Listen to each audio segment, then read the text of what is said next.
तो वही आज मैं आपको एक छोटी-सी कहानी सुनाने जा रहा हूँ। तो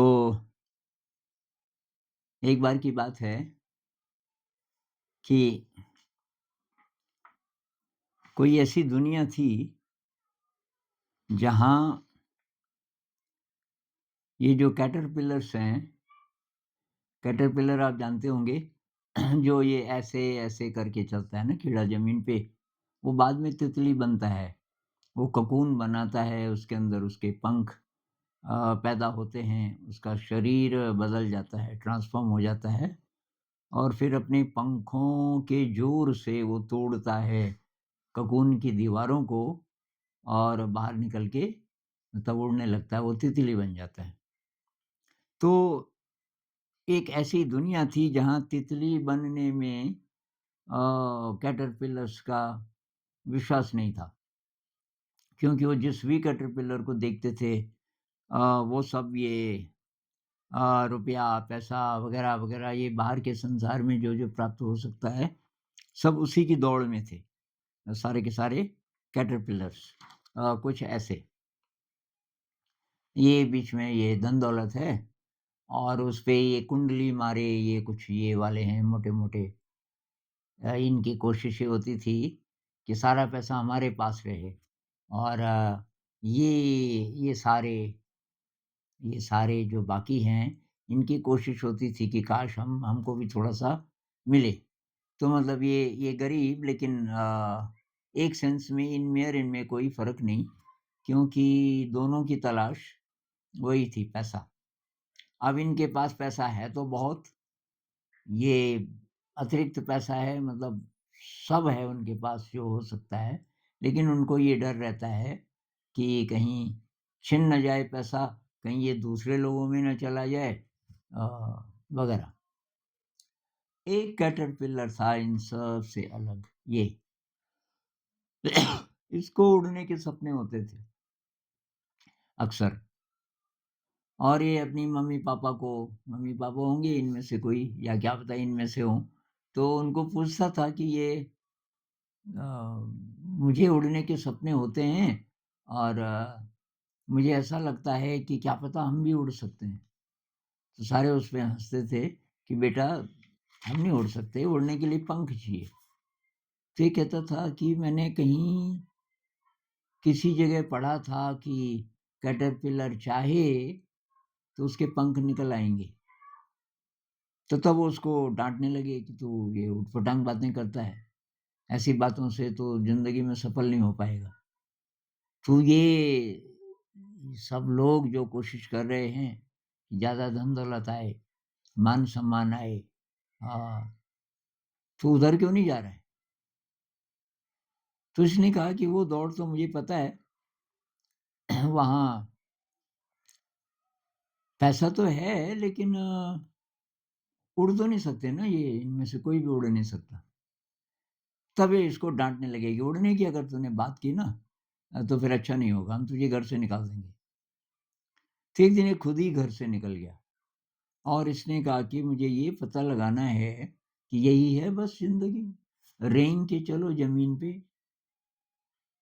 और ऐसे ही मर जाओ। अगर ऐसे ही था, तो ये मुझे सपने क्यों होते हैं उड़ने के? और मुझे लगता है ये ऐसा क्यों लगता है बार-बार, जैसे पंख आ सकते हैं। तो एक दिन ये आकाश की ओर देख रहा था। आकाश की ओर देख रहा था और एक तितली आई। तितली आई और वो जो वहीं मंडराने लगी इधर-उधर, उसको देखने लगी बहुत ध्यान से। फिर तितली बोली, "हेलो कैटरपिलर, यार तू यहाँ अकेला?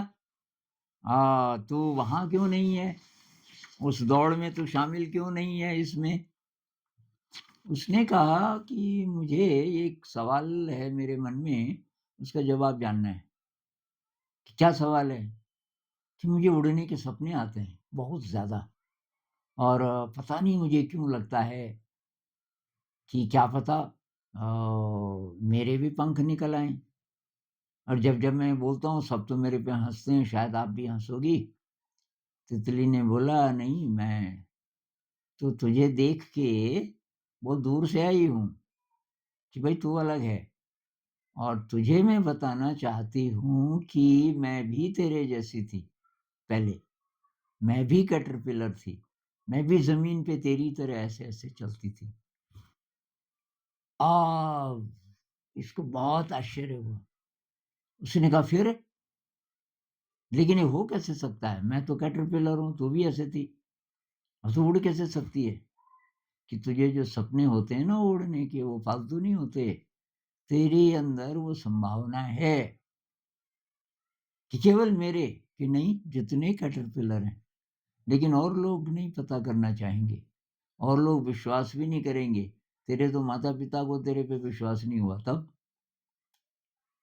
तो उसने कहा कि लेकिन ये कैसे हो सकता है? उसने कहा उसके लिए मेहनत करनी पड़ती है। तुझे ककून बनाना पड़ेगा। कि वो क्या होता है कि मैं तुझे बताऊँगी, तो ककून का मतलब है कि तेरे ही शरीर से एक धागा ऐसे निकलेगा कि तू उसको लपेटेगा अपनी चारों तरफ। लपेट के एकदम बंद हो जाएगा और किसी सुरक्षित जगह तुझे ढूँढनी पड़ेगी, जहाँ तू रहे कुछ दिन। उसके अंदर वहाँ तेरा ट्रांसफ़ॉर्मेशन होगा, रूपांतरण होगा, तेरे पंख निकलेंगे, फिर पंख मज़बूत होंगे, फिर तू पंख फड़फड़ाएगा और तेरे पंख जब खूब मज़बूत हो जाएँगे तो पंखों के ज़ोर से वो टूटेगा, ककून, और तब तो तितली बन जाएगा, तब तू भी उड़ सकेगा। तो ये जो कैटरपिलर है, इसने वही किया और ये भी फिर तितली बन गया। अब आप बोलोगे कि कैटरपिलर के लिए तो नेचुरल है, जो भी कैटरपिलर है वो तितली बनता ही बनता है। ये एनालॉजी है ना, मैं तो उदाहरण दे रहा हूँ, लेकिन मनुष्य के केस में ऐसा नहीं है। मनुष्य के पास फ्री विल है। वो चाहे तो बटरफ्लाई बने, चाहे तो कैटरपिलर ही रहे। क्योंकि अगर ज़बरदस्ती नेचर उसको तितली बना देगा, नेचर बना देगी, तो ये तो उसका फ्री विल के अगेंस्ट हो गया ना। जिसकी इच्छा ही नहीं है, नेचर उसकी मदद नहीं कर सकती। उसकी रिस्पेक्ट करने के लिए, फ्री विल की रिस्पेक्ट करने के लिए, कि भई उसकी मर्ज़ी है। बहुत लोग कहते हैं ना कि ये जो लोग आत्महत्या करते हैं, ये जो लोग जघन्य अपराध करते हैं, इनको नेचर रोकती क्यों नहीं? भई फ्री विल के कारण। एक इसमें फ्री विल है, हालाँकि तब वो दुष्कर्म है, तो उसका फल तो उनको मिलेगा। वो इस दिशा में हैं क्यों? दुष्कर्म कर क्यों रहे हैं? उनका ऐसा फ्री विल क्यों है कि वो ऐसे-ऐसे काम करना चाहते हैं? तो इसमें ये बुद्धिस्ट दृष्टिकोण से देखें, भई उन्होंने ऐसी ही टेंडेंसी अपनी बनाई है। पिछले कर्मों से अ, उन्होंने यही कमाया है एक तरीके से। जो स्किल आप सीखोगे, उसी का तो उपयोग करोगे ज़िंदगी में। तो अब आपके ऊपर है भाई। ये मैं इसलिए बोल रहा हूँ कि बीच-बीच में कोई न कोई ऐसा कमेंट ज़रूर आता है कि आप तो सादगी की बात करते हो और दुनिया में तो उन्हीं की इज़्ज़त होती है, जिनके पास पैसा है, वो ऐश-आराम कर सकते हैं, वो तरह-तरह की चीज़ें खरीद सकते हैं, नई-नई जगह जा सकते हैं, वो बड़े-बड़े होटलों में खाना खा सकते हैं, वो ऐसी सब जगह जा सकते हैं जहाँ की पैसे की ज़रूरत है, लेकिन गरीब लोग तो नहीं जा सकते। बात ये है कि वो कहीं भी चले जाएँ, ज़मीन पे ही रेंग रहे हैं। ज़िंदगी कैटरपिलर की ही रहेगी। कैटरपिलर को आप 5 स्टार होटल में ले जाओ, कैटरपिलर चाहे अपने लिए एरोप्लेन खरीद ले, वो प्रशांत महासागर में एक टापू खरीद ले, पूरा आइलैंड अकेला, वो बहुत ऐश-आराम से, अय्याशी से रहने लग जाए, लेकिन रहेगा कैटरपिलर ही, बटरफ्लाई नहीं बनेगा। आकाश में उड़ेगा ही नहीं, उड़ नहीं सकता। अब चॉइस आपकी, क्या आप आकाश में उड़ना चाहते हो? आकाश में उड़ने का क्या मतलब है? कि ऐसा जीवन कि कोई कॉम्पिटिशन नहीं है, कोई संघर्ष नहीं है फालतू का, आप लेज़ी नहीं हो, आपके अंदर बहुत एनर्जी है, हो सकता है कि आप बहुत काम भी कर रहे हो सकता है कि कुछ-कुछ लोग बोलें कि बाप रे! आप इतना काम करते हो, लेकिन आपको डांस की तरह लगे। जैसे हम डांस करते हैं, 4-4 घंटे हो गए डांस कर रहे हो, आप पसीना-पसीना, तो एक तरीके से बहुत मेहनत, लेकिन वो मेहनत नहीं है, वो तो मज़ा आ रहा है आपको। तो आपको दूसरों की हेल्प करने में मज़ा आ रहा है और ज़रूरी नहीं कि आप पैसे नहीं कमा रहे, आप भी करोड़पति हो सकते हैं, अरबपति हो सकते हैं, लेकिन वो आपने छल-कपट करके नहीं कमाया। आपने अपना दिमाग ही लगाया और वो पैसा आ गया, लेकिन जब आ गया, तो आपको पता है ये मेरा नहीं है और इस पे जिन-जिन लोगों ने इतनी मेहनत की कमाने में, पहले उनका अधिकार है, उनकी ज़िंदगी ठीक-ठाक चलनी चाहिए। ऐसे-ऐसे कुछ हैं उद्योगपति दुनिया में।